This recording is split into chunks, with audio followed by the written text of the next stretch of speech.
Hello everyone, welcome to Samvidhan Academy. I am Dr. Radhika Kalola and today we are going to discuss about genetically modified crops. तो आज हम देखेंगे सबसे पहले तो genetic modified crops होते क्या है।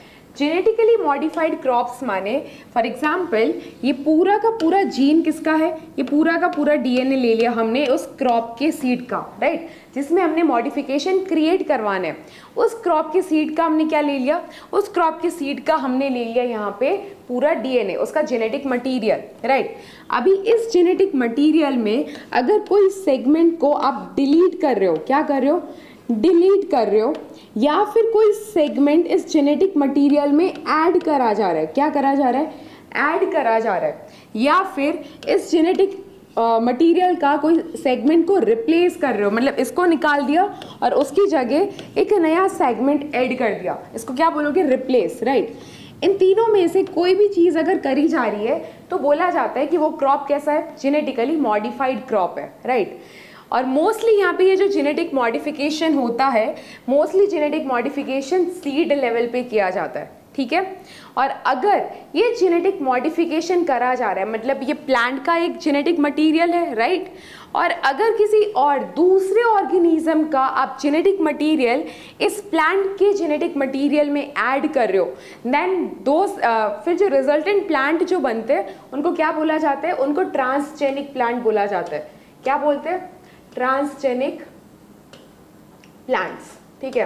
और ये ट्रांसजेनिक प्लांट्स क्या हुए, मतलब अगर एक प्लांट है उसका ये जेनेटिक मटेरियल है, करेक्ट, हमने दूसरा एक ऑर्गेनिज्म लिया, कोई भी, वो बैक्टीरिया हो सकता है या कोई एनिमल हो सकता है, कुछ भी हो सकता है, या फिर दूसरा कोई एक प्लांट हो सकता है। अगर उस ऑर्गेनिज्म से हमने जेनेटिक मटेरियल निकाला और वो जेनेटिक मटेरियल निकाल के हमने कहाँ डाल दिया, प्लांट के जेनेटिक मटेरियल में ऐड कर दिया, then those crops are known as transgenic crops या ट्रांसजेनिक प्लांट, जिसमें किसी और ऑर्गेनिज्म का जेनेटिक मटेरियल आ रखा है, राइट। इसे बोला जाएगा genetically modified crop. Clear. Now purpose क्या है, जेनेटिकली मॉडिफिकेशन करने का पर्पस क्या है, करती क्यों है, इसका कोई रीज़न होगा ना करने का। तो yes, there is a reason. तो यहाँ पे अगर कोई भी प्लांट है जिसका ईल्ड बहुत कम आ रहा है, ईल्ड मतलब उसका प्रोडक्शन बहुत कम हो रहा है, राइट, और उसका प्रोडक्शन बढ़ाने के लिए भी आप जेनेटिकली मॉडिफिकेशन कर सकते हो। कैसे, अगर उसमें जेनेटिकली तुमने ऐसा जीन ऐड कर दिया जिसकी वजह से प्रोडक्शन बढ़ गया, तो अल्टीमेटली यहाँ पे क्या बढ़ेगा, ईल्ड बढ़ेगा, क्रॉप का ईल्ड बढ़ेगा, राइट। तो इसका फायदा हुआ ना अगर क्रॉप का ईल्ड बढ़ रहा है तो। So this is the benefit. Second, यहाँ पे आप क्या कर सकते हो, सेकेंड उसकी न्यूट्रिशनल वैल्यू को भी इंक्रीज किया जा सकता है। कोई भी प्लांट में अगर आपको न्यूट्रिशनल वैल्यू इंक्रीज करना है तो आप क्या करोगे, कोई जीन को ऐड कर दो, ऐसा जीन ऐड करो जिसकी वजह से उस क्रॉप की, उस प्लांट की न्यूट्रिशनल वैल्यू इंक्रीज हो जाए, राइट। और ये करती भी है, जिसको क्या बोला जाता है, बायोफोर्टिफिकेशन। क्या बोलते हैं इसको, बायोफोर्टिफिकेशन, राइट, इसको क्या बोलते हैं, बायोफोर्टिफिकेशन। और बायोफोर्टिफिकेशन से आप क्या करते हो, प्लांट में कोई जीन ऐड कर रहे हो जिसकी वजह से उस प्लांट का क्या इंक्रीज हो रहा है, न्यूट्रिशनल वैल्यू इंक्रीज हो रहा है, and this process is known as biofortification. Okay, next आप क्या कर सकते हो, उस प्लांट में जेनेटिक मटेरियल को ऐड कर रहे हो, राइट। अगर कुछ भी जेनेटिकली मॉडिफिकेशन कर रहे हो उस टाइम पे रेजिस्टेंस भी क्रिएट करवाया जा सकता है। रेजिस्टेंस किस चीज़ का क्रिएट करेंगे हम उस प्लांट में, तो दो टाइप का रेजिस्टेंस क्रिएट कर सकते हो। एक तो होगा एबायोटिक फैक्टर का रेजिस्टेंस क्रिएट कर दिया, माने टेम्परेचर हो गया, फॉर एग्जांपल टेम्परेचर, कोई ऐसा प्लांट है जो 26 डिग्री टेम्परेचर तक ही वो सर्वाइव कर सकता है, 26 से अगर थोड़ा ऊपर गया टेम्परेचर तो वो प्लांट मर जाएगा, ऐसे प्लांट होते हैं, राइट। तो इस प्लांट में हमें क्या करना चाहिए, इस प्लांट का जेनेटिक मॉडिफिकेशन करना चाहिए, और जेनेटिक मॉडिफिकेशन करके आप कोई ऐसा जीन ऐड कर दो जिसकी वजह से उसका जो टॉलरेंस कैपेसिटी है टूवर्ड्स दी टेम्परेचर वो इंक्रीज हो जाए, राइट, या फिर वो टेम्परेचर से रेजिस्ट कर दे, मतलब कितना भी टेम्परेचर इंक्रीज हो उस प्लांट को कोई फर्क नहीं पड़ना है। तो ये क्या हो गया, रेजिस्टेंस क्रिएट कर दिया, राइट। हमारे में भी बहुत सारे रेजिस्टेंस क्रिएट है, हमें कोई बहुत सारी अच्छी अच्छी बातें बोलता है, बट हमने क्या क्रिएट कर रखा है, रेजिस्टेंस क्रिएट कर रखा है, हम उन चीज़ों को अंदर लेते ही नहीं है। क्लियर? उसी तरीके से जेनेटिकली मॉडिफिकेशन की हेल्प से आप टेम्परेचर का रेजिस्टेंस कर सकते हो, या फिर सैलिनिटी का भी रेजिस्टेंस किया जा सकता है। मतलब कुछ प्लांट्स होते हैं वो सलाइन जो एनवायरनमेंट होता है वहाँ पे वो नहीं ग्रो करेंगे। सलाइन जो सॉइल होती है, मतलब उस सॉइल में सॉल्ट का कंटेंट बहुत ज़्यादा है, तो वो प्लांट्स वहाँ पे ग्रो नहीं करेंगे। अभी उस प्लांट में आपको क्या कर देना है, कुछ जीन ऐड कर देना है। कैसा जीन ऐड करना है? ऐसा जीन ऐड करना है कि उसको कोई फर्क ही ना पड़ रहा है कि वहाँ पे सॉइल है, सॉल्ट है या नहीं है, वो ग्रो करेगा। उसको सॉल्ट से अभी वहाँ पे कोई फर्क नहीं पड़ रहा है, बिकॉज उस प्लांट में रेजिस्टेंस क्रिएट हो गया, राइट। और यहाँ पे हर्बिसाइड का भी रेजिस्टेंस क्रिएट करा जा सकता है। हर्बिसाइड क्या होता है? हर्ब्स ग्रो होते हैं, मतलब अगर हमने कोई एक प्लांट ग्रो किया है तो उसके आजू बाजू छोटे छोटे बहुत सारे प्लांट्स ग्रो हो जाते हैं जो हमें नहीं चाहिए, राइट। तो हम उनको मारने के लिए हर्बिसाइड्स का यूज़ करते हैं। हर्बिसाइड माने हर्बी एंड साइड, मतलब उसको मारने के लिए एक दवाई यूज़ की जाती है, दैट इज़ हर्बिसाइड, राइट। तो ये हर्बिसाइड जब हमारे मेन प्लांट पे गिर रहा है ना, जो हमने ग्रो करा था, अगर उस पर गिरेगा तो उसको भी थोड़ा बहुत हार्म तो करेगा, राइट। तो वो हार्म ना हो उसके लिए हमारे मेन प्लांट में हमने क्या कर दिया, हमारे मेन प्लांट में उसके जेनेटिक मॉडिफिकेशन कर दिया। उसमें कैसा जेनेटिक मॉडिफिकेशन किया कि उस पर अगर कोई भी हर्बिसाइड गिर रहा है तो उस पर कोई असर नहीं हो रहा, उस पर कोई असर नहीं होगा, right. That is herbicide tolerant. Next आप बायोटिक फैक्टर का भी कर सकते हो। बायोटिक फैक्टर का रेजिस्टेंस कैसे क्रिएट करेंगे? ऐसा कोई जीन ऐड कर दो कि वो जीन कोई टॉक्सिक प्रोड्यूस कर रहा है, राइट। और जब टॉक्सिक प्रोड्यूस कर रहा है और कोई इंसेक्ट अगर उसे खाने आएगा, वो इंसेक्ट मर जाएगा, बिकॉज वो प्लांट अभी क्या प्रोड्यूस करने लगा, टॉक्सिक सब्सटेंस प्रोड्यूस करने लगा। वो टॉक्सिक सब्सटेंस किसके लिए? उस इंसेक्ट के लिए, राइट। इंसेक्ट्स के लिए टॉक्सिक सब्सटेंस प्रोड्यूस करके हम रेजिस्टेंस क्रिएट करवा सकते हैं जीन को ऐड करके, फाइन। तो ये हो गया उसका पर्पस कि हम जेनेटिकली मॉडिफिकेशन क्यों कर रहे हैं, राइट। सेकेंड जो चीज़ है, इंडिया में जेनेटिकली क्रॉप कौन कौन से ग्रो किए जाते हैं? तो इंडिया में एक ही क्रॉप है जिसको अभी तक परमिशन मिली हुई है, that is GM cotton, right. और इंडिया में ये परमिशन देता कौन है? तो इंडिया में ये परमिशन देता है GEAC committee, right. GEAC committee है जेनेटिकली इंजीनियरिंग अप्रेजल कमेटी। ये कमेटी पहले अप्रूव करेगी कोई भी जेनेटिकली मॉडिफाइड क्रॉप को। जब इस कमेटी ने अप्रूव किया उसके बाद मिनिस्ट्री अप्रूव करती है। कौन सी मिनिस्ट्री अप्रूव करती है? यहाँ पे मिनिस्ट्री जो अप्रूव करती है that is ministry of environment, forest and climate change. ये मिनिस्ट्री के अंडर ही GEAC आता है, राइट। GEAC इसी के अंडर आता है। और ये GEAC कमेटी पहले अप्रूव करेगा, फिर उसके बाद आपका ministry of environment, forest and climate change approve करेगा। जब इन दोनों ने अप्रूव कर दिया, मतलब वो क्रॉप यहाँ पे वैलिड है, इसको ग्रो करना यहाँ पे लीगल है इंडिया में, राइट। अभी तक इंडिया में this is the only crop, genetically modified crop में से एक ही क्रॉप है जो कि है BT कॉटन। कौन सा है? BT कॉटन, जिसको BT cotton is the only crop जिसको अप्रूव किया है GEAC एंड मिनिस्ट्री दोनों ने, राइट। तो हम देखेंगे ये BT कॉटन है क्या, राइट। BT कॉटन को अप्रूवल कब मिला था? BT कॉटन को अप्रूवल मिला था 2002 में। कब मिला? यहाँ पे 2002 में, क्लियर। और 2002 से इस क्रॉप को इंडिया में ग्रो करवाया जा रहा है, ग्रो किया जा रहा है। Is that clear? तो अभी हम देखते हैं ये BT कॉटन है क्या।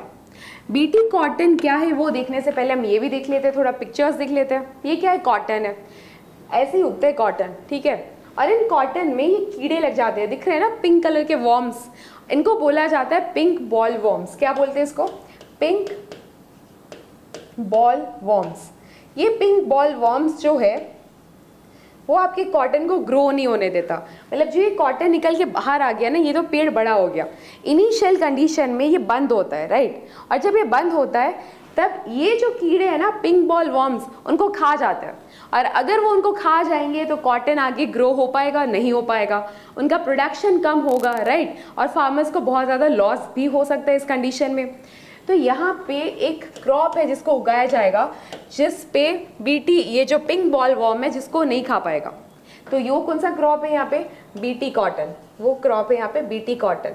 तो BT कॉटन को प्रोड्यूस कैसे किया जाता है? देखो, बीटी कॉटन में हम एक बैक्टीरिया का जीन ऐड करते हैं। किसका ऐड करते हैं? बैक्टीरिया का। और वो जो बैक्टीरिया है यहाँ पे, उस बैक्टीरिया का नाम क्या है? Bacillus thuringiensis. क्या नाम है? Bacillus thuringiensis. Okay, bacillus thuringiensis. ये जो बैक्टीरिया है, this bacteria is soil bacteria. क्या है ये? कि सॉइल में पाया जाता है। जनरली हमारे सॉइल में ये बैक्टीरिया पाया जाता है। इस बैक्टीरिया के अंदर से हमने क्या निकाला? इस बैक्टीरिया के अंदर से हमने एक जीन निकाला। कौन सा जीन निकाला हमने यहाँ पे? वो जीन का नाम है यहाँ पे क्राइजीन। क्या नाम है? क्राइजीन। ओके, इस बैक्टीरिया में एक जीन प्रेजेंट है और वो जीन का नाम क्या है? क्राइजीन। और क्राइजीन में भी 3-4 क्राइजीन होते हैं। फर्स्ट यहाँ पे अगर हम देखें तो 1AB, okay, then 2AB, then 1AC। This are what? This are cry gene. ये क्राइजीन है, सारे के सारे ये क्या है? ये क्राइजीन है आपके। डन। ये जो क्राइजीन है ना यहाँ पे, ये क्राइजीन एक प्रोटीन प्रोड्यूस करता है। ये जीन एक प्रोटीन बनाता है। तो ये क्राइजीन कौन सा प्रोटीन बना रहा है? ये प्रोटीन बना रहा है आपका क्रिस्टल प्रोटीन। कौन सा प्रोटीन? Crystal protein. ओके, और यहाँ पे जो ये क्रिस्टल प्रोटीन बन रहा है, this crystal protein is very toxic to pink bollworm. अगर इस क्रिस्टल प्रोटीन को इस पिंक बॉलवर्म ने खा लिया तो ये पिंक बॉलवर्म मर जाएगा। राइट, एक बार और रिपीट कर देते हैं हम क्या होते हैं। बीटी कॉटन के अंदर हमने क्या जीन ऐड किया, राइट, और वो जीन हमने कहाँ से लिया? वो जीन हमने लिया इस बैक्टीरिया में से। वो बैक्टीरिया कौन सा है? सॉइल बैक्टीरिया, मतलब आपके सॉइल में पाया जाता है। और ये जो सॉइल बैक्टीरिया उसका नाम है बेसिलस थुरिनजेनेसिस। राइट, इस बेसिलस थुरिनजेनेसिस बैक्टीरिया में एक जीन है और उस जीन का नाम है क्राइजीन। क्या है? क्राइजीन। तो क्राइजीन यहाँ पे 1AB हो सकता है, 2AB एंड 1AC। ये है आपके क्राइजीन, 3 क्राइजीन। राइट, और ये क्राइजीन क्या बनाता है? Crystal protein. और इस क्रिस्टल प्रोटीन को पिंक बॉलवर्म अगर खा ले तो पिंक बॉलवर्म यहाँ पे मर जाएगा। ठीक है, तो हमने किया यहाँ पे, हमने किया इसमें से क्राइजीन उठाया। कौन सा क्राइजीन उठाया हमने यहाँ पे? बीटी कॉटन में कौन सा क्राइजीन डाला गया है? तो बीटी कॉटन में 2AB, बीटी कॉटन में हमने कौन सा डाला? 2AB वाला डाला है और 1AC। 1AC एंड 2AB वाला क्राइजीन हमने निकाला इसमें से, बेसिलस थुरिनजेनेसिस में से, और इस जीन को हमने इंसर्ट कर दिया कॉटन के प्लांट में, कॉटन के सीड में। राइट, और जैसे ही इस कॉटन के सीड में इसका इंसर्ट किया गया तो ये क्या बन गया आपका? BT cotton. क्या बन गया? ये बीटी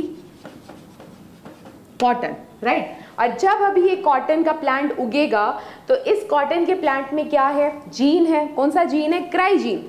और ये क्राइजीन क्या बना रहा है? Cry protein. और ये क्राई प्रोटीन बन रहा है इसके अंदर, ठीक है, कॉटन के प्लांट के अंदर।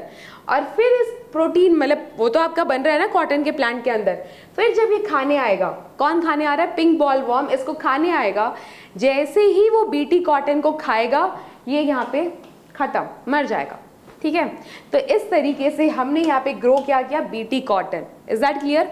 एक और यहाँ पे कॉटन है, genetically modified cotton, that is your HT BT cotton. क्या है? HT BT cotton. और ये HT बीटी कॉटन क्या है? ये HT बीटी कॉटन में एक हमने एडिशनल जीन ऐड किया, एडिशनल बैक्टीरिया, एक एडिशनल जीन ऐड किया। और ये जो एडिशनल जीन है, ये एडिशनल जीन हमने एक बैक्टीरिया से उठाया, एक दूसरे सॉइल बैक्टीरिया से उठाया। राइट, और ये जो सॉइल बैक्टीरिया से जीन हमने उठाया है, ये क्या करता है? ये जो जीन हमने लिया है सॉइल बैक्टीरिया से, ये जीन को हमने ऐड कर दिया। कहाँ पे? वो जीन को हमने ऐड कर दिया कॉटन के प्लांट में। जब इस जीन को हमने कॉटन के प्लांट में डाला, कॉटन के सीड में, माने कॉटन के सीड में जब इसको डाला, और ये कॉटन का सीड जब उगेगा, राइट, तो ये हर्बिसाइड टॉलरेंट होगा। किसका टॉलरेंट होगा? हर्बिसाइड। ठीक है, एक हर्बिसाइड है ग्लाइफोसेट करके। कौन सा हर्बिसाइड है? Glyphosate. This herbicide is known as glyphosate. ठीक है, ये क्या है? हर्बिसाइड। हर्बिसाइड माने क्या होता था? जो अनवांटेड जो प्लांट्स उग जाते थे ना, उनको मारने के लिए यूज होता है, दैट इज हर्बिसाइड। और यहाँ पे कौन सा हर्बिसाइड की बात हो रही है? ग्लाइफोसेट। और जब ये वाला जीन ऐड कर दिया जाता है ना कॉटन के प्लांट में, तो कॉटन का प्लांट रेजिस्टेंस हो जाता है towards this herbicide.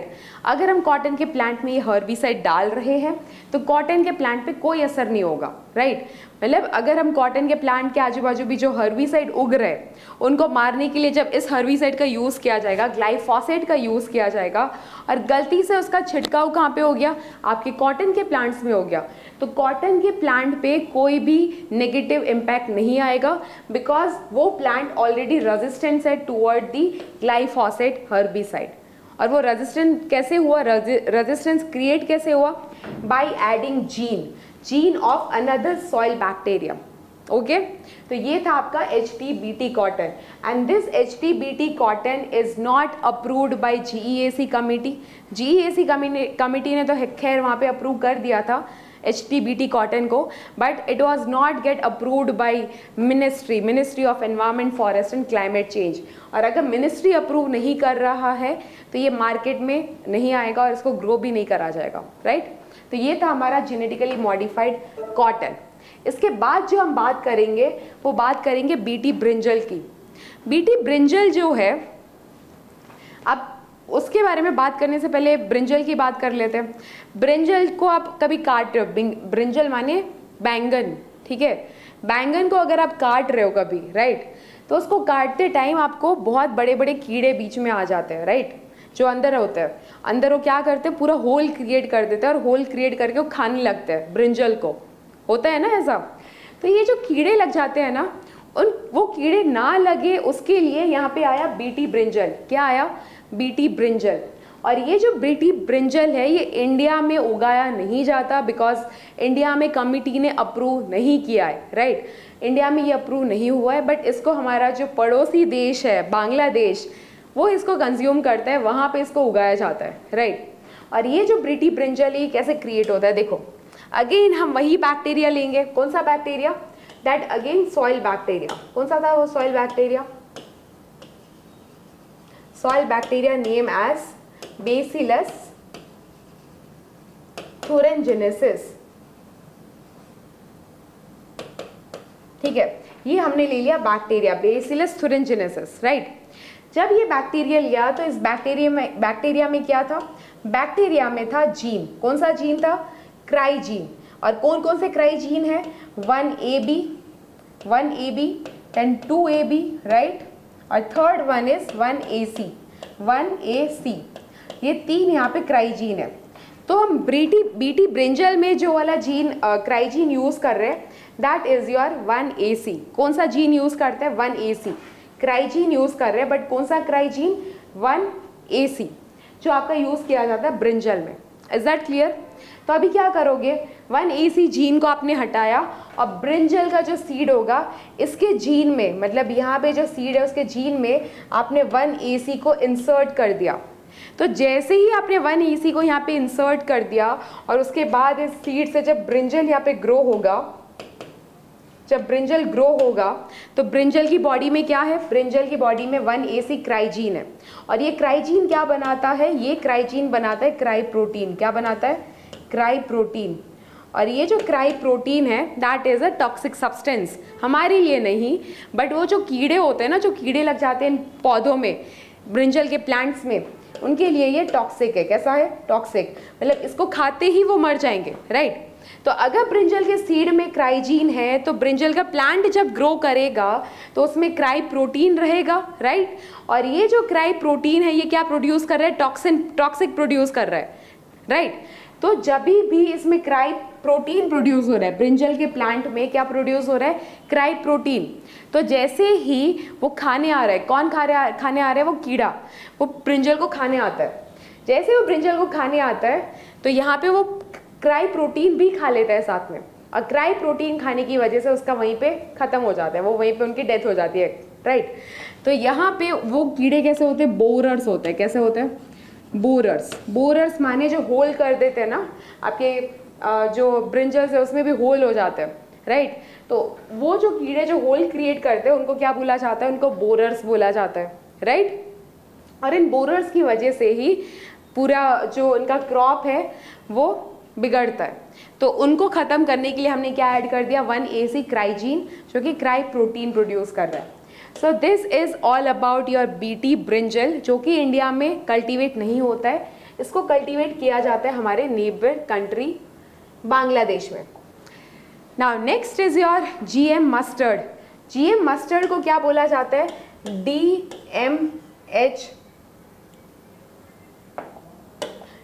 DHM11 mustard, ठीक है, मतलब धारा हाइब्रिड मस्टर्ड 11, राइट।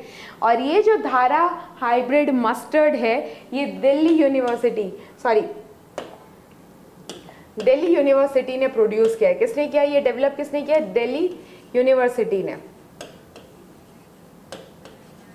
किसने प्रोड्यूस किया, ये दिल्ली यूनिवर्सिटी ने, DU ने प्रोड्यूस किया है। किसको, धारा हाइब्रिड मस्टर्ड 11 को, राइट।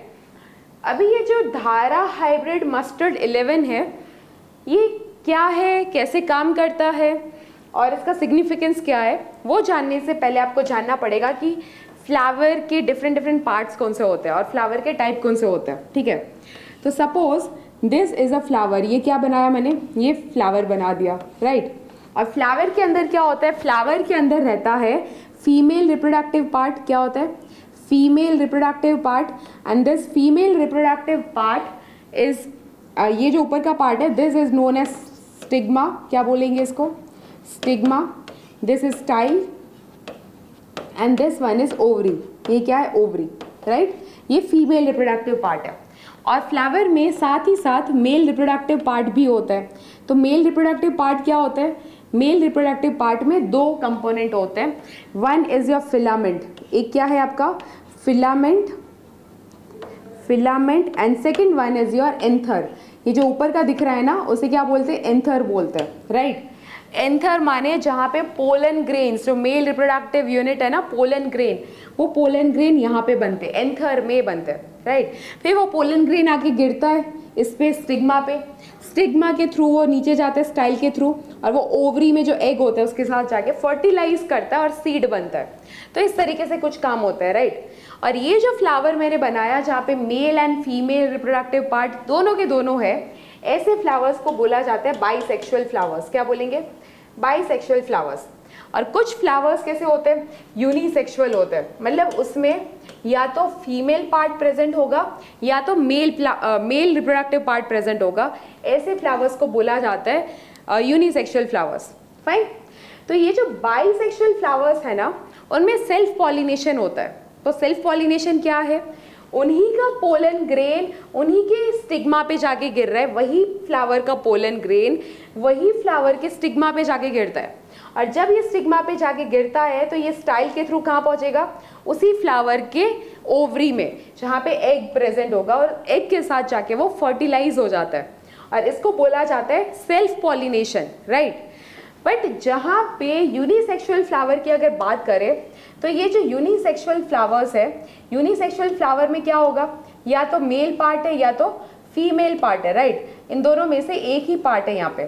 तो जब एक ही पार्ट है यहाँ पे, तो इनका पॉलिनेशन कैसा होगा, इनका पॉलिनेशन होगा क्रॉस पॉलिनेशन, बिकॉज दोनों प्रेजेंट नहीं है ना, तो किसी और फ्लावर का पोलन ग्रेन आके गिरेगा यहाँ पे और नीचे जाके फर्टिलाइज करेगा एग के साथ, राइट। तो ये जो दो फ्लावर इन्वॉल्व हो रहे हैं ना पॉलिनेशन में, उसको बोला जाता है क्रॉस पॉलिनेशन। क्या बोलते हैं उसको, क्रॉस पॉलिनेशन बोला जाता है। और यहाँ पे अगर हम मस्टर्ड की बात करें, तो मस्टर्ड के जो फ्लावर्स होते हैं वो क्या करते हैं, वो करते हैं यहाँ पे सेल्फ पॉलिनेटिंग। वो कैसे, सेल्फ पॉलिनेटिंग इन नेचर है, मतलब उसमें male and female both reproductive organs are present, जिसकी वजह से वो कैसा क्या करेंगे, वो करेंगे सेल्फ पॉलिनेशन, राइट। और ये जो सेल्फ पॉलिनेशन कर रहे हैं, और उसकी वजह से ईल्ड इतना ज़्यादा नहीं आता। अगर यही मस्टर्ड फ्लावर्स क्रॉस पॉलिनेशन करने लगे, तो जो रिजल्टेंट यहाँ पे जो सीड, मस्टर्ड सीड प्रोड्यूस होंगे, उसका ईल्ड यहाँ पे 30% ईल्ड बढ़ जाएगा। कितना ईल्ड बढ़ जाएगा, 30%, अगर ये क्रॉस पॉलिनेशन करेंगे तो। बट इनके अंदर तो male and female both reproductive organs are present, तो ये क्या कर रहे हैं, सेल्फ पॉलिनेशन। तो यहाँ पे हमने क्या किया, यहाँ पे हमने ऐड किया एक बैक्टीरिया का जीन, राइट। और वो बैक्टीरिया क्या है, वो बैक्टीरिया का नाम है बेसिलस क्या बोलेंगे उस बैक्टीरिया को? Bacillus amyloliquefaciens. क्या है? अमाइलो लिक्विफेशियन।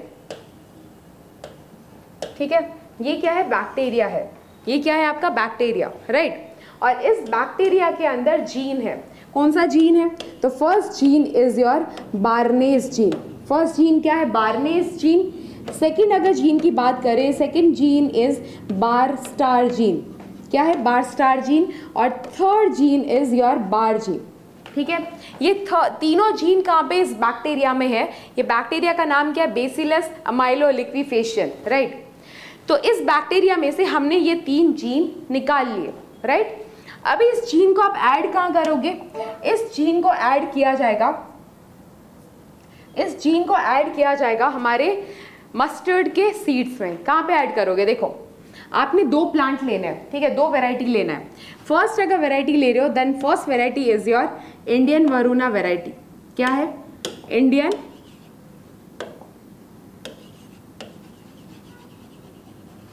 इंडियन वरुणा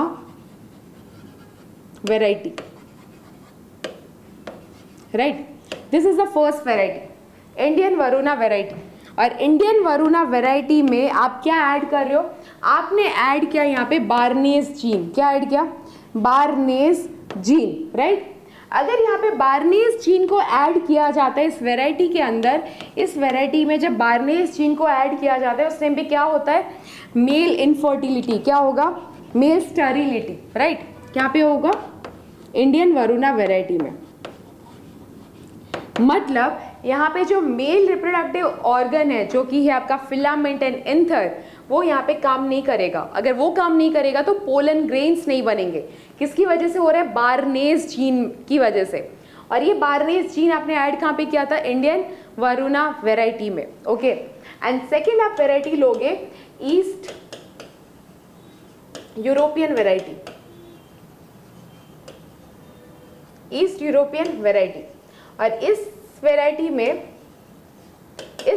में आपने ऐड करना है कौन सा जीन? बार स्टार जीन। कौन सा जीन ऐड करना है आपने? बार स्टार जीन। और यहाँ पे जब बार स्टार जीन ऐड कर दिया जाता है तो मेल फर्टिलिटी एनहांस हो जाती है। क्या हो जाता है? फर्स्ट मेल फर्टिलिटी एनहांस हो जाती है, ठीक है। फर्स्ट ये हो रहा है, मेल फर्टिलिटी एनहांस हो गई। सेकेंड जो मोस्ट इंपॉर्टेंट थिंग यहाँ पे हो रहा है because of bar star gene, वो क्या हो रहा है? बार स्टार जीन जो आगे जब इन दोनों को जब क्रॉस करवाया जाएगा तो रिजल्टेंट जो प्रोजेनी बनेगा, रिजल्टेंट जो सीड बनेगा, उसमें भी फर्टिलिटी ये कंटिन्यू रखते हैं, राइट। मतलब वो भी फर्टाइल होंगे। सीड कैसे होंगे? फर्टाइल होंगे। नहीं तो जनरली होता क्या है, जितने भी ये जेनेटिकली मॉडिफाइड सीड होते हैं, एक बार उस सीड को आपने ग्रो कर दिया, राइट। जैसे अगर बीटी कॉटन की बात करें, एक बार आपने अगर उसको ग्रो कर दिया और रिजल्टेंट जो आपका क्रॉप आया उसमें से आपके सीड निकलेंगे, राइट। वो सीड अभी बीटी कॉटन मतलब उसमें रेजिस्टेंस नहीं होगा, आपको वापस से नया सीड जाके खरीदना पड़ेगा, राइट। बट यहाँ पे ये सीन नहीं है। यहाँ पे क्या होगा? जो रिजल्टेंट सीड प्रोड्यूस हो रहे हैं उनमें भी ये क्वालिटी रहेगी, राइट। तो यहाँ पे आगे जो नेक्स्ट प्रोजेनी है, जो नेक्स्ट यहाँ पे सीड बनेंगे, उसमें भी ये क्वालिटी आगे मेंटेन रखता है। कौन? Barstar gene. Is that clear? Barnase gene क्या कर रहा था? Barnase gene Indian Varuna variety में मेल स्टेरिलिटी कर रहा था और ईस्ट यूरोपियन वेराइटी में बार स्टार जीन क्या करते हैं? मेल फर्टिलिटी को वो एनहांस कर रहे हैं। सेकेंड जो इंपॉर्टेंट चीज़ कर रहे हैं वो है कि ये आगे नेक्स्ट जनरेशन में भी ये वाला जो क्वालिटी है वो पास ऑन होगा, राइट। मतलब नेक्स्ट जनरेशन है वहाँ पे भी ये चीज़ आपको देखने को मिलेगी। Is that clear? फाइन। अभी जब तुमने ये कर दिया, मेल स्टेरिलिटी यहाँ पे हो गया, तो मेल स्टेरिलिटी हो गया मतलब यहाँ पे आपका क्या, कौन सा बचा? सिर्फ इस फ्लावर में आपका सिर्फ फीमेल रिप्रोडक्टिव सिस्टम वाला पार्ट बचा है, राइट। तो यहाँ पे फीमेल रिप्रोडक्टिव सिस्टम वाला एक्टिव है और जो ईस्ट यूरोपियन वेराइटी है वहाँ से आएगा पोलन ग्रेन। वहाँ से क्या आएगा? Pollen grain. और ये फर्टिलाइज करेगा इस ओवरी में जाके, राइट। और जब ये फर्टिलाइज करेगा इस ओवरी में जाके और जो रिजल्टेंट सीड बनेंगे, तो ये सीड कैसे होंगे? ये सीड होंगे आपके 30% ईल्ड बढ़ जाएगी, इस सीड का ईल्ड बढ़ जाएगा 30%, राइट। तो ये इसका फर्स्ट बेनिफिट है। सेकेंड, यहाँ पे बार जीन भी दोनों में ऐड किया जाता है। ये जो बार जीन है ये भी यहाँ पे दोनों में ऐड किया जाता है। और ये बार जीन क्या कर रहा है, ये बार जीन है वो ग्लाइफोसेट करके एक हर्बिसाइड है। क्या नाम है उस हर्बिसाइड का,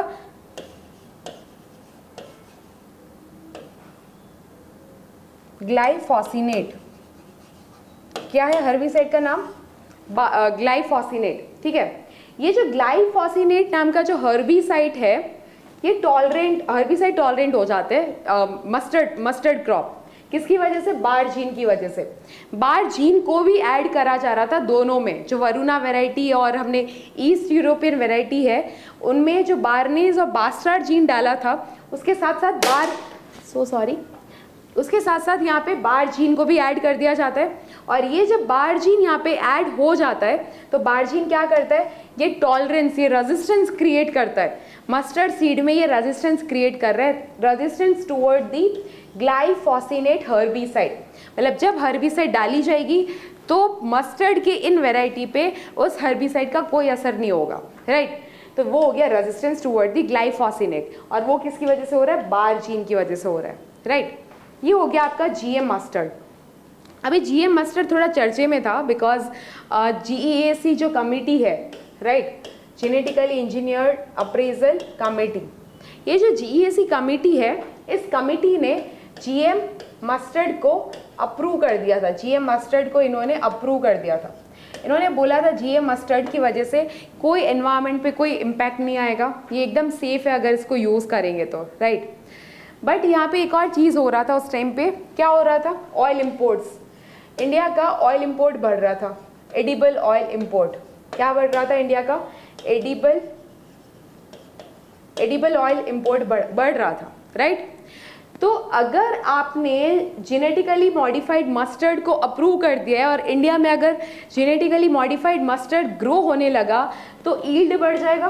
कितना यील्ड बढ़ेगा, 30% से यील्ड बढ़ रहा है, राइट। और अगर ये यील्ड बढ़ेगा तो हमारा इंपोर्ट बिल भी कम होगा।